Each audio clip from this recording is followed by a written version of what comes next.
Penguasa kuil surgawi, bab 301. Apakah kamu ingin masuk? Dao Chen menarik napas dalam-dalam, menahan detak jantungnya, dan berkata pada Dao Yi. Dia tidak memiliki sikap yang baik terhadap Dao Yi karena beberapa hal sebelumnya, dan dia tidak pernah ingin berbicara dengan Dao Yi. Tetapi ketika menghadapi peristiwa besar, dia secara tidak sadar masih ingin fokus pada Dao Yi. Dao Yi, jadilah lebih kuat. Tapi saat berikutnya, Dao Yi menggelengkan kepalanya dengan sangat pahit dan berkata, masuk. Tidak. Saudara junior, kita tidak bisa masuk, hanya berjaga di luar. Qin Wu dan bawahanku, 9 dari mereka adalah yang pertama. 1 perlindungan, dan Anda dan saya adalah perlindungan kedua. Setelah Dao Yi selesai berbicara, dia dan Dao Chen sama-sama melirik ke arah ruangan di belakang mereka.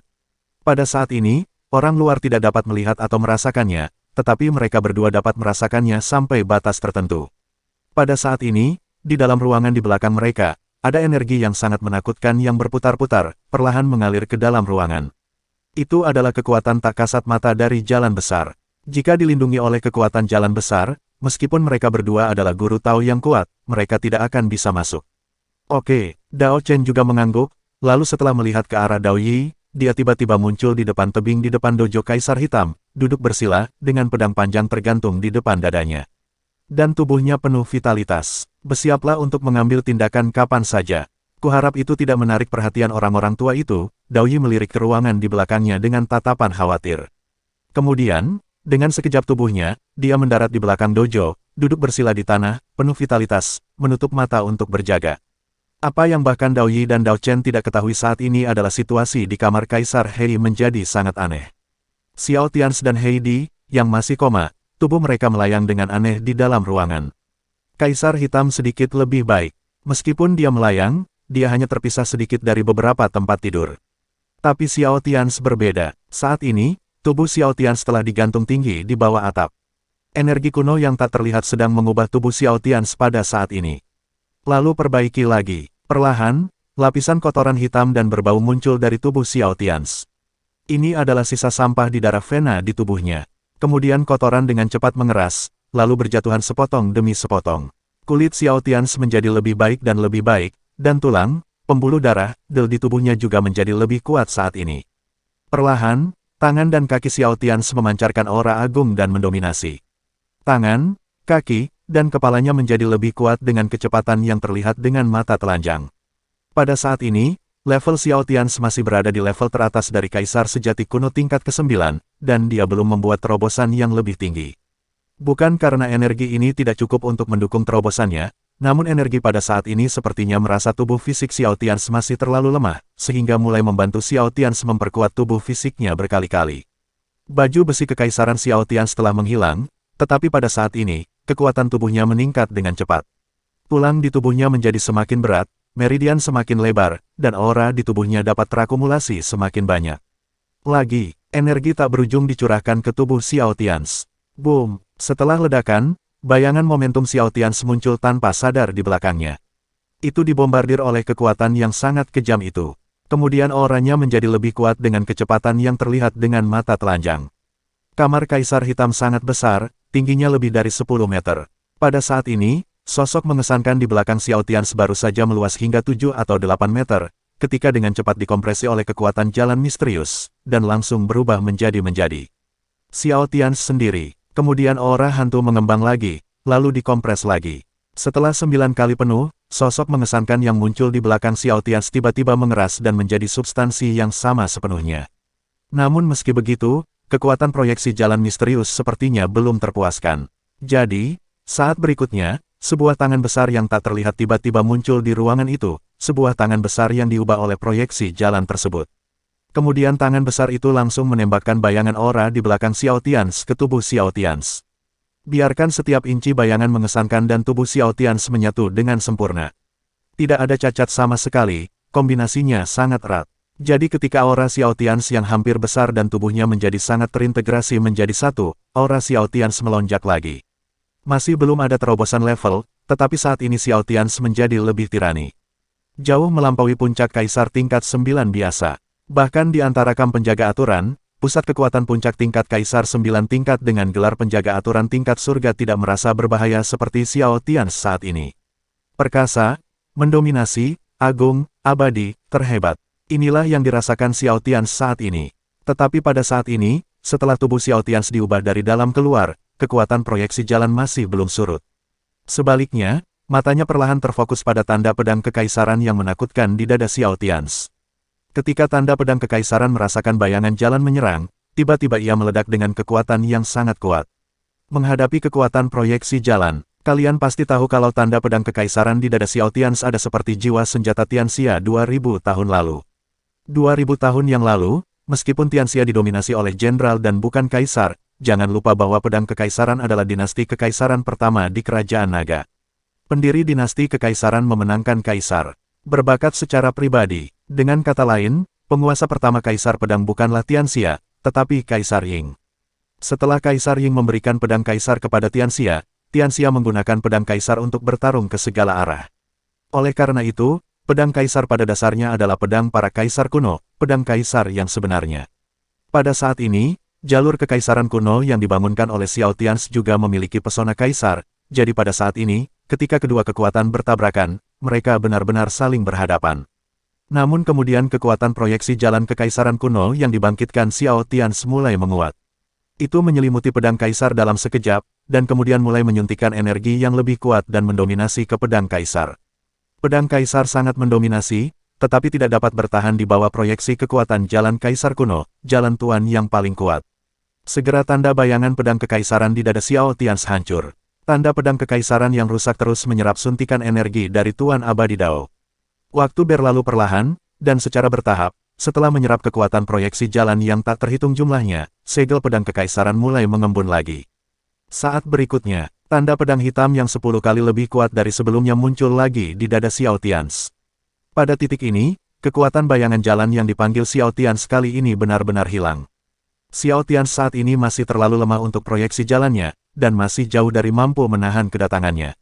Namun kemunculan proyeksi jalan kali ini telah menciptakan fondasi tertinggi bagi Xiao Tians.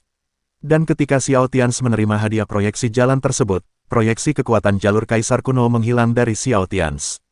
Pada saat ini, pada saat yang sama, hari sudah malam di Kerajaan Naga. Di perpustakaan akademi yang tidak dikenal, ada seorang wanita parubaya yang mengenakan setelan tang kuno tangan. Mempelajari buku-buku kuno, namun saat berikutnya, wajahnya tiba-tiba menjadi sangat serius. Kemudian dia meletakkan buku kuno di tangannya, dan dengan gerakan kakinya, tubuhnya muncul di halaman luar. Wanita ini tidak lain adalah Tang Yun, yang telah resmi menghilang dari negeri Kerajaan Naga selama 5 tahun. Tidak ada yang tahu di mana Tang Yun berada dan apa yang telah dia lakukan selama 5 tahun terakhir. Tidak ada yang tahu apa yang dipikirkan Tang Yun. Tetapi pada saat ini, Tang Yun, yang selalu menyusun strategi, memiliki ekspresi yang sangat serius di wajahnya untuk pertama kalinya, karena dia merasa sepertinya ada kekuatan besar yang mempengaruhi putranya. Saat berikutnya, tubuh Tang Yun bergerak dengan keras, dan dia melayang ke udara. Lalu ada riak ruang yang tak terlihat di depannya. Ketika Tang Yun muncul, dia sudah berdiri di lembah yang tidak diketahui. Tang Yun mengangkat kepalanya dan melihat pemandangan yang bergejolak di langit, alisnya berkerut lebih dalam. Pedang Kekaisaran, terpengaruh, Tians, apa sebenarnya yang kamu temui? Apakah itu kekuatan yang sama saat itu? Atau apakah kamu menemukan sesuatu yang lebih misterius? Tang Yun bergumam pada dirinya sendiri. Setelah Tang Yun terdiam beberapa saat, sosoknya berkedip dan menghilang lagi. Rencananya mengalami perubahan besar, dan dia tidak tahu apakah itu baik atau buruk. Saat ini, dia tidak yakin, jadi dia ingin pergi ke tempat lain untuk mencari konfirmasi atau memeriksa sesuatu. Tempat itu memiliki lebih banyak buku kuno. Bab 302, di medan perang di luar wilayah, di dojo Kaisar Hitam, dan di kamar Kaisar Hitam, transformasi tajam Kaisar Hitam pada dasarnya telah berakhir. Tubuh Kaisar Hitam terbaring diam di tempat tidur lagi, tetapi transformasi tajam Xiao Tians belum berakhir. Meskipun kekuatan proyeksi jalan Kaisar Manusia Dao telah menghilang, setiap tulang dan setiap inci daging dan darah di dalam tubuh Xiao Tians masih menjadi lebih kuat secara halus, dan seiring berjalannya waktu, ia menjadi semakin kuat. Faktanya, pada saat ini, kekuatan tubuh Xiao Tians telah lama melampaui kekuatan orang kuat tubuh emas tingkat Kaisar tingkat 8, dan kemudian melampaui tingkat Kaisar tingkat 9, dan masih bergerak menuju kekuatan fisik dari Guru Tao. Tapi kecepatannya sedikit lebih lambat. Ini jauh berbeda, tapi lebih baik dalam hal yang halus. Dan sementara Xiao Tians terus menerima warisan Dao Agung, penglihatan di luar langit mulai menghilang secara bertahap. Setiap hari di dunia ini, separuh tempat adalah malam dan separuh tempat adalah siang hari. Pada saat ini, dengan hilangnya proyeksi jalan yang dibangunkan oleh Xiao Tians, separuh dunia kini berada di malam hari, dan bintang-bintang yang sebelumnya memancarkan cahaya bintang tak berujung di langit malam perlahan meredup. Dan separuhnya lagi di dalam pada siang hari, pergerakan bumi yang tidak biasa berangsur-angsur menjadi tenang, daratan menjadi tenang, dan akhirnya lautan yang ganas menjadi sunyi pada saat ini. Namun meski visinya sudah tenang saat ini, kelompok kekuatan tersembunyi telah muncul di beberapa tempat di dunia ini. Boom, boom, boom. Terdengar suara ombak dahsyat yang menghantam garis pantai. Saat ini, di sudut empat kutub dunia, di titik paling selatan benua barat, di ujung paling ujung kerangka benua, terdapat selat. Saat ini, air laut di selat tersebut masih deras bergejolak. Lebih jauh ke selatan, selat ini merupakan bagian dari perairan yang sangat dingin, dan lebih jauh ke utara adalah ujung lempeng benua barat. Pada saat ini, ada sekelompok pria berbaju hitam dengan aura dingin, dan masing-masing dari mereka memiliki aura yang tidak jauh lebih lemah dari Dao Yi. Beberapa lelaki tua di kepala memiliki aura yang bahkan lebih kuat dari Dao Yi. Kuat, pada saat ini, kelompok pria kuat misterius ini, yang tidak dikenal dunia, berdiri dengan tenang di salah satu dari empat sudut, memandang dengan sungguh-sungguh fenomena menghilangnya langit dan bumi di langit malam. Setelah sekian lama, pria kuat misterius di depan kelompok pria kuat misterius ini, mengenakan jubah hitam bersulam matahari, memiliki wajah serius, dan matanya dalam saat dia melihat ke depan ke tempat yang dikenal sebagai akhir. Di dunia, matanya begitu dalam sehingga tidak ada yang tahu apa yang dia pikirkan. Ya, tempat ini juga disebut sebagai ujung dunia. Meski dunia ini berbentuk bulat, namun pada zaman dahulu dikatakan masih memiliki empat kutub. Yang disebut sudut empat kutub mengacu pada ujung empat penjuru dunia. Jadi pada saat ini, kecuali sekelompok orang kuat tirani yang tak terbayangkan berdiri dengan tenang di ujung dunia di ujung paling selatan benua barat. Di tiga tempat tersisa, sudut tiga dunia, dan ujung tiga dunia, sekelompok orang kuat misterius juga muncul. Di mana daratan paling utara dari lempeng benua timur dunia menyentuh lautan dingin, ada sekelompok pria kuat berjubah putih bersulam kepingan salju berdiri diam. Setiap pria kuat memiliki aura Dao Yi di tingkat terendah. Lalu ada ujung dunia di ujung paling selatan benua timur, tempat pertemuan daratan terakhir dengan laut dalam. Kemudian datanglah ujung paling utara dari benua barat dunia, lempeng daratan terakhir dan lautan dingin. Di lautan gunung es dingin yang memancarkan nafas kehidupan, sekelompok manusia misterius namun sangat kuat muncul. Yang berbeda dengan orang kuat biasa adalah pada saat ini, di dunia ini, di sudut empat kutub, di ujung dunia, muncullah empat kelompok orang kuat tersebut. Ketika mereka melihat penglihatan tentang langit dan bumi ini, mereka tidak bergerak atau mengucapkan sepatah kata pun. Semuanya memiliki ekspresi serius di wajah mereka. Namun yang harus dikatakan adalah bahwa bahkan kekuatan di pihak penjaga aturan tidak berani berperang dengan mudah dengan kekuatan yang ada di empat penjuru empat dunia. Pihak lain sangat misterius dan sangat kuat. Aura jalan kekaisaran yang abadi. Aura jalan kekaisaran yang sebenarnya. Dunia ini telah ada selama hampir 2000 tahun, dan tidak ada orang seperti itu yang muncul lagi. Dunia akan sangat berubah. Tapi, siapa orang itu? Siapa dia lagi? Bisakah kita membangkitkan kaisar abadi yang sebenarnya? Dan kemana saya harus pergi sebagai penjaga aturan dunia? Di sebuah dojo kuno jauh di bawah laut, ada patung rambut dan rambut. Lelaki tua berkulit putih itu mengerutkan kening dalam-dalam dan memandangi air laut yang masih mengalir deras di atasnya. Ini mirip dengan empat penjuru dunia dan kekuatan di markas penjaga aturan. Jumlahnya masih banyak, namun kekuatan yang tersisa diam di kedalaman berbagai lempeng benua di dunia. Tetapi pada saat ini, pandangan mereka semua diproyeksikan. Jalan kerajaan yang abadi, jalan kerajaan yang sejati. Jalan kekaisaran yang sebenarnya jelas bukan jalur kekaisaran dari orang-orang berkuasa yang muncul di era ini dan mengambil jalan kekaisaran yang sebenarnya. Ini berbeda, karena apa yang disebut oleh dunia sebagai jalan kaisar sejati hanyalah cabang yang sangat kecil dari jalan kaisar kuno. Dengan kata lain, jalan kaisar sejati saat ini hanya menyerap sebagian dari sisa-sisa jalan kaisar kuno. Oleh karena itu, cara kaisar sejati yang masih ada di dunia saat ini sangat menakutkan bagi pembangkit tenaga listrik tingkat kaisar biasa. Tapi bagi para ahli top di dunia ini, itu tidak masalah. Karena, ada banyak orang sebelum mereka yang juga berjalan di jalan kaisar sejati. Tapi jalan kekaisaran abadi berbeda.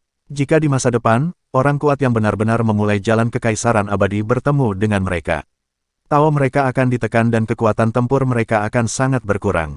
Jadi saat ini, hal-hal tersebut tersembunyi di bagian terdalam dunia ini. Mereka juga sekelompok orang kuat di puncak dunia, dan hati mereka serius, tetapi mereka tidak tahu siapa pihak lain. Proyeksi jalan kekaisaran kuno muncul dengan cepat, tetapi juga menghilang dengan sangat cepat. Sekalipun mereka ingin melacak sumbernya, mereka tidak bisa. Oleh karena itu, saat ini, sekelompok orang kuat yang sudah mulai benar-benar mendalami misteri dunia di puncak dan tingkat teratas dunia terdiam. Kaisar Abadi berbicara, dan jalan Kaisar Abadi dipenuhi dengan aura yang mendominasi dan tak tertandingi. Maka dunia akan berada dalam kekacauan. Untuk sementara waktu, semua kekuatan besar terdiam. Mereka semua diam-diam memikirkan bagaimana menghadapinya selanjutnya.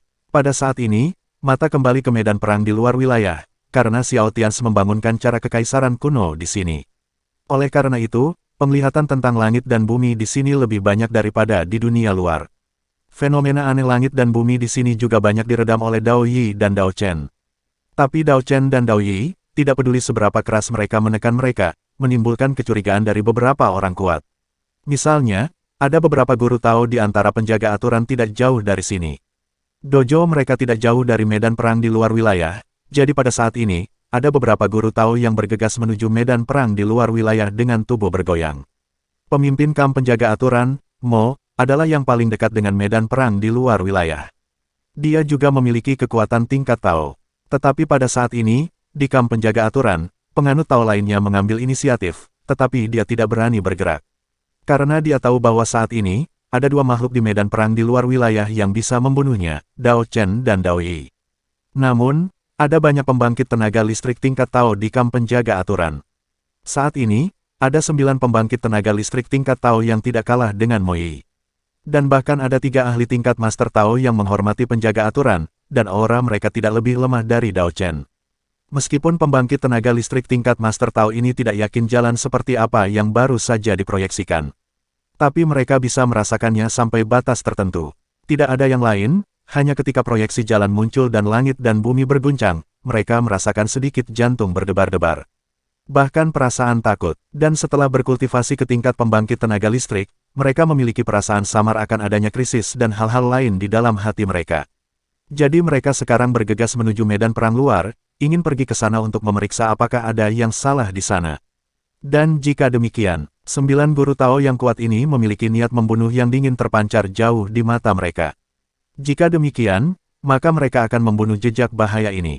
Pada saat ini, tepat setelah fenomena aneh langit dan bumi menjadi tenang, 9 pembangkit tenaga listrik tingkat Master Tao di sisi penjaga aturan datang dari segala arah, 9 arah, dengan medan perang ekstrateritorial sebagai pusatnya, dengan sungguh-sungguh bergerak menuju arah medan perang ekstrateritorial. Terburu-buru hingga ekstrim, bersambung.